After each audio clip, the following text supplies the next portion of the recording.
চারপাশের নানা লক্ষণ দেখে দীর্ঘদিন থেকে বলছিলাম আইনশৃঙ্খলার পরিস্থিতি খারাপ, এই অজুহাতে নির্বাচনকে পিছিয়ে দেয়া কিংবা বানচাল করার চেষ্টা, এই চেষ্টাকে আমরা ষড়যন্ত্র বলতেই পারি, ষড়যন্ত্র হবে। অনেকেই বলছিলেন এই ধরনের কথাবার্তা, আমি আসবো সেই জায়গায়, কিন্তু অত্যন্ত একটা অ্যালার্মিং বিষয় সামনে এলো, তাই এটা নিয়ে আলাদাভাবে কথা বলতে হচ্ছে। প্রধান উপদেষ্টাও কি একই জায়গায় চলে যাচ্ছেন, একই রকম বক্তব্য নিয়ে প্রাথমিকভাবে চলে এসেছেন? এই প্রশ্ন আমাদের করতে হবে। দুদিন আগে এলডিপির মহাসচিব জনাব শাহাদাত হোসেন সেলিমের সাথে আমি একটা টকশোতে ছিলাম। সেখানে অ্যাঙ্কার তাকে, সেদিনই তাদের বৈঠক হয়েছিল, মানে 13টা দলের সাথে। আমরা জানি যে প্রথম 4টা দলের সাথে প্রধান উপদেষ্টা বসেছেন, পরদিন 13টা দলের সাথে বসেছেন, সেখানে তার দল ছিল এবং তিনি নিজে ছিলেন। তারা যখন নির্বাচন নিয়ে কথাবার্তা বলছেন তখন কি ধরনের অনুভূতি হয়েছে বা তারা প্রধান উপদেষ্টার কাছে কি ধরনের ফিডব্যাক পেয়েছেন, সেই প্রশ্ন যখন জিজ্ঞেস করা হয়, তিনি বলতে গেলেন, উনি বললেন যে উনি তার বক্তব্য শুনে খুব বেশি খুশি হতে পারেননি, বরং তার মধ্যে কিছুটা সংশয় তৈরি হয়েছে। তারপর তিনি কি বললেন সঞ্চালকের প্রশ্নের জবাবে, সেটা একটু শুনি আমরা। দুটি প্রশ্ন আমার। একটি হচ্ছে যে আপনি যখন নির্বাচন দ্রুত দিতে বলেছেন, 5 আগস্টে ঘোষণা করতে বলেছেন, তখন মাননীয় প্রধান উপদেষ্টা কিছু বলেছেন কিনা ইন রেসপন্স? তিনি স্পেসিফিকভাবে কিছু বলেন নাই, কিন্তু আমি একজন রাজনৈতিক কর্মী হিসাবে আমার বিশ্বাস করতে কষ্ট হয় যে ফেব্রুয়ারিতে নির্বাচনটা হবে। আমার কাছে বিশ্বাস করতে কষ্ট হয়। এছাড়া প্রধান উপদেষ্টা মহোদয়ের সমাপনী বক্তব্যের মধ্য দিয়েও মানে এক ধরনের রহস্য, এক ধরনের মানে ধোঁয়াশা, এক ধরনের ঘোলাটে, মানে এটা কেমন জানি বুঝতে পারিনি জিনিসটা আর কি। সেজন্য বলছি আর কি যে আমরা তো রাজনৈতিক কর্মীরা মাঠে আছি এটা নির্বাচনের জন্য, এবং এটা আমরা বিশ্বাস করি যে নির্বাচনে সমাপনী বক্তব্যের কোন কথা থেকে আপনার রহস্য সৃষ্টি হলো সেটা যদি জিজ্ঞেস করি। প্রধান উপদেষ্টা মহোদয় বলেছে যে দেশের যদি এই অবস্থা হয় তাহলে কেমন নির্বাচন হবে। ও মাই গড। তো এই কথাটাতে একটু আমার মধ্যে একটা হিমশীতল একটা আতঙ্ক ছড়িয়ে পড়েছে আর কি, কারণ আমরা আসলে তাহলে আমরা বুঝতে পারছি প্রধান উপদেষ্টা বলছেন দেশের যদি এই অবস্থা হয় তাহলে কেমনে নির্বাচন হবে, এটা জনাব সেলিম তার ভাষায় বলেছেন। আমি ওনাকে এই কথাটা পাবলিকলি বলার জন্য সাধুবাদ জানাই। ইনফ্যাক্ট অন্যান্য কিছু দল এক ধরনের ইঙ্গিতপূর্ণ কথা বলেছেন, যে এরপর উনি কি বলেছেন সেটা নাই বলি, বা এই ধরনের আলাপ কেউ করেছেন।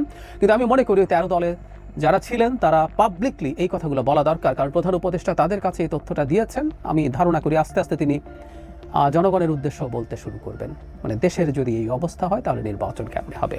আমরা এখন সোজা সাপটা যদি বলি, প্রধান উপদেষ্টার এই বক্তব্যটা is very much aligned to NCP এবং জামায়াতে ইসলামী। এনসিপি নাহিদ ইসলামের মার্চ মাসে রয়টার্স এএফপির বক্তব্য কথা রিপিটেডলি বলেছে। আমি এই কথাগুলো রিপিট হলেও বলতেই থাকি, কারণ এগুলো আমাদের কানে থাকতে হবে, এবং কেউ যদি আমার আগের ভিডিও না দেখে থাকেন অন্তত এখান থেকে যাতে সেই ধারণা পান। তিনি নির্বাচন না হতে পারার বা সংশয়ের পেছনে আইনশৃঙ্খলার পরিস্থিতির কথাই বলেছিলেন। জামায়াতের আমির পাটগ্রাম থানা হামলা এবং আসামে ছিনিয়ে নেওয়াকে ইন্ডিকেট করে বলেছিলেন এভাবে কিসের নির্বাচন, মানে কিভাবে এরকম সময় নির্বাচন হতে পারে, কিসের নির্বাচন হতে পারে, মানে নিরাপত্তাকে অজুহাত হিসাবে বা যুক্তি হিসাবে তাদের ভাষায় দেখিয়ে। এখন প্রধান উপদেষ্টাও একই কথা বলছেন। তিনি বৈঠকে বসেছিলেন, তার একটা প্রেক্ষাপট আছে। তার আগের দিনই বাংলাদেশের তার আগের দিন ডিজাস্টারটা ঘটেছিল, কিন্তু বৈঠকের আগের দিন ঘটেছিল একটা খুবই অ্যানার্কিক সিচুয়েশন। একটা হচ্ছে মাইলস্টোন স্কুল এবং কলেজে 2 জন উপদেষ্টা এবং প্রধান উপদেষ্টা প্রেস সচিবকে স্টুডেন্টরা দীর্ঘ 9 ঘন্টা অবরুদ্ধ করে রাখেন। তারা দফায় বেরোতে গিয়েও পারেননি, এবং পরবর্তীতে শিক্ষা সচিব এবং শিক্ষা উপদেষ্টার পদত্যাগের দাবিতে সচিবালয় ঘেরাও করা হয়েছিল। শুধু ঘেরাও না, সচিবালয়ের গেট ভেঙে ভেতরে ঢুকে সচিবালয়ের যানবাহন ভাঙচুর করা হয়েছে। অত্যন্ত নৈরাজ্যকর একটা পরিস্থিতি তৈরি হয়েছিল। সেই পরিস্থিতির পর তিনি বসছেন এবং তার বক্তব্যে যখন এইভাবে এই পরিস্থিতিতে যখন ইন্ডিকেট করছেন, তার মানে এর আগের দিনের এই দুটো ঘটনাকেই তিনি ইন্ডিকেট করছেন।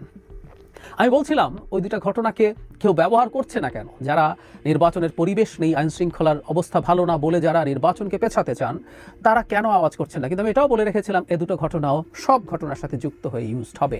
গোপালগঞ্জে যেমন ঘটনার পর যেন হান্নান মাসুদ খুব সময় লাগেনি, খুব দ্রুত এভাবে কিসের নির্বাচন করবে এই সরকার, এসব বলেছেন। কিন্তু দেখা গেল এই দুটো ঘটনাকে মাথায় রেখে রাদার প্রধান উপদেষ্টা এইরকম কথা বলছেন।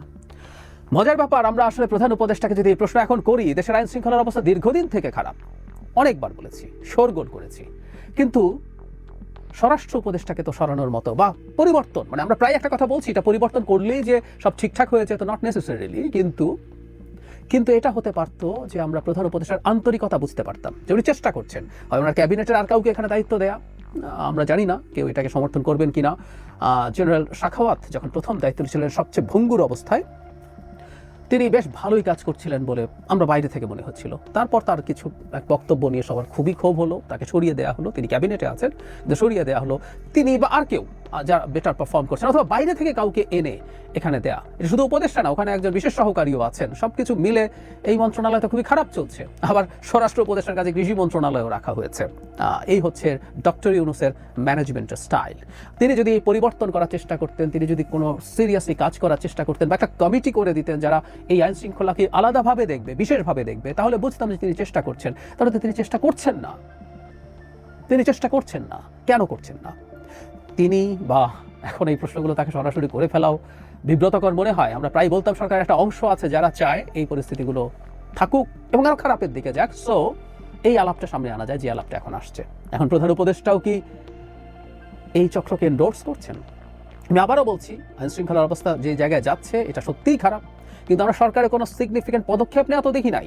বিভিন্ন জায়গায় যখন মব বিভিন্ন নামে, কখনো ধর্মের নামে, কখনো বিপ্লবের নামে, সোকল বিপ্লবের নামে, এটা সোকল বলি কারণ এটা কোনোভাবেই বিপ্লব ছিল না, যাই হোক, কারণ খারাপ লাগলেও কিছু করার নেই।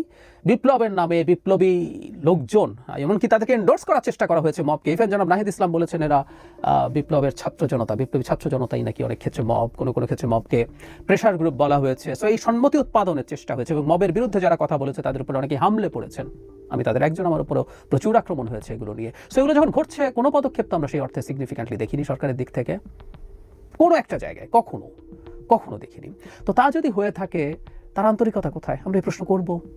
অথচ আইন শৃঙ্খলার পরিস্থিতি যে জায়গায় গিয়ে পৌঁছেছে, উচিত ছিল যাবতীয় সব কিছু পারলে আরো কমিয়ে উচিত হতো এই জায়গায় সম্পূর্ণ ফোকাস করা।